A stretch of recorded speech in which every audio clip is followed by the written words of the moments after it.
नमस्कार मित्रों, हमेशा इंसान के सामने एक सवाल रहा है, क्या परमात्मा है? यदि है तो वह कौन है या क्या है? उसके साथ संपर्क कहाँ और कैसे किया जा सकता है? क्या उस परमात्मा ने अपने बारे में इंसान को कभी कुछ बताया है? सभी मनुष्यों की श्रद्धा उनके अंतःकरण के अनुरूप होती है। अक्सर लोगों का कथन होता है कि हम लोग बहुत वर्षों से सत्संग करते आ रहे हैं और अपनी समझ तथा शक्ति के अनुसार साधना भी करते हैं, पर जैसी उन्नति होनी चाहिए वैसी उन्नति नहीं दिखाई पड़ती। इसका क्या कारण है? हम लोगों की उन्नति कैसे हो और परमात्मा किसके करीब है? यह सब आज के यह वीडियो में हम जानेंगे।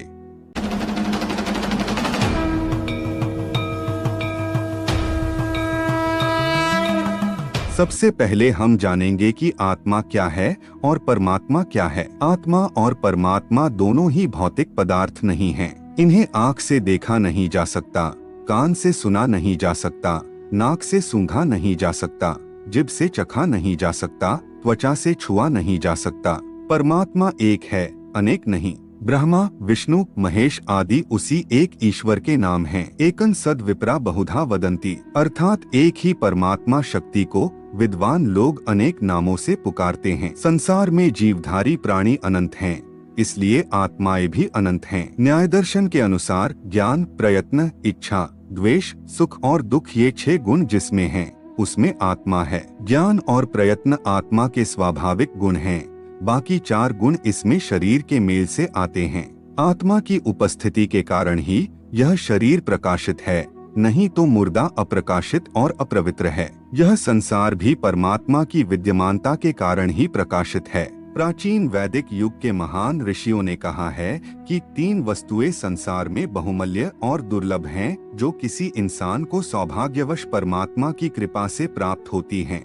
वह है मनुष्य जन्म, मुक्ति की लालसा और पूर्ण सतगुरु की शरण। आप पूछोगे कि परमात्मा को कैसे पाएं? तो परमात्मा इस संसार के हर जीव में है। परमात्मा शुरुआत से अंत तक हमारे साथ मौजूद रहते हैं। इसीलिए सर्वव्यापी परमात्मा यानी ईश्वर हमें गलत कार्यों के लिए हर पल रोकते हैं। लेकिन जब इंसान अपने क्रोध, लालच, स्वार्थ के चक्कर में पड़ जाता है तो ईश्वर अपने मन से दिखाई नहीं देते हैं, फिर उन्हें ढूंढने के लिए इधर उधर भटकना पड़ता है। जब मनुष्य इस संसार के भौतिक वस्तुओं के सुखों पर अपना ध्यान केंद्रित रखता है तो दिव्य शक्ति जो उसके अंतर्मन में है उस पर आत्मा ध्यान नहीं दे पाता है, इसलिए वह परमात्मा को समझ नहीं पाता है। यानी कि अपने मन में उठने वाली आवाज को वह अनसुना करता है। इस कारण से उसे अपने हृदय में परमात्मा का एहसास नहीं होता है।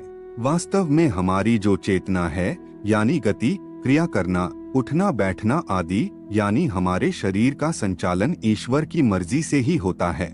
परमात्मा हमारे जन्मों और युगों का साथी है, उससे हमारा संबंध न टूटने वाला है न टूटेगा, और परमात्मा हमें सर्वाधिक प्रेम करते हैं। लेकिन सांसारिक माया के कारण हम ईश्वर से दूर होते चले जाते हैं, क्योंकि इस माया और भौतिक सुख हमारी सात्विकता को कम कर देती है, जिस कारण से ईश्वर का एहसास हमारे मन में होते हुए भी हम नहीं कर पाते हैं। परमात्मा सत्य और सरल व्यक्ति के करीब होते हैं। परमात्मा उनका साथ देते हैं जो पवित्र दिव्य भाव से सभी जीवों से प्रेम करने वाले होते हैं।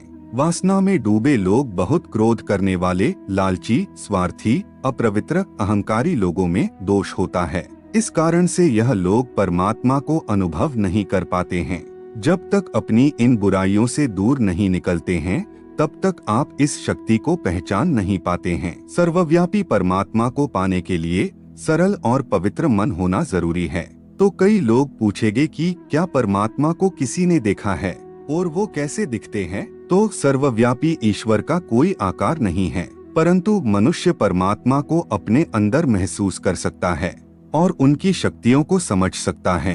पवित्र हृदय वाला व्यक्ति परमात्मा को पा सकता है। परमात्मा को वही देख सकता है जिसका मन निर्मल जल की तरह स्वस्थ हो, तभी उसके इस मन पर परमात्मा की आकृति उभरती है, उनकी शक्तियों का एहसास हो सकता है। हमेशा ईश्वर की सत्ता पर विश्वास रखने वाला और भक्ति करने वाला व्यक्ति द्वंद के चक्कर में नहीं पड़ता है। उसे हर पल ईश्वर की मौजूदगी साफ दिखाई देती है।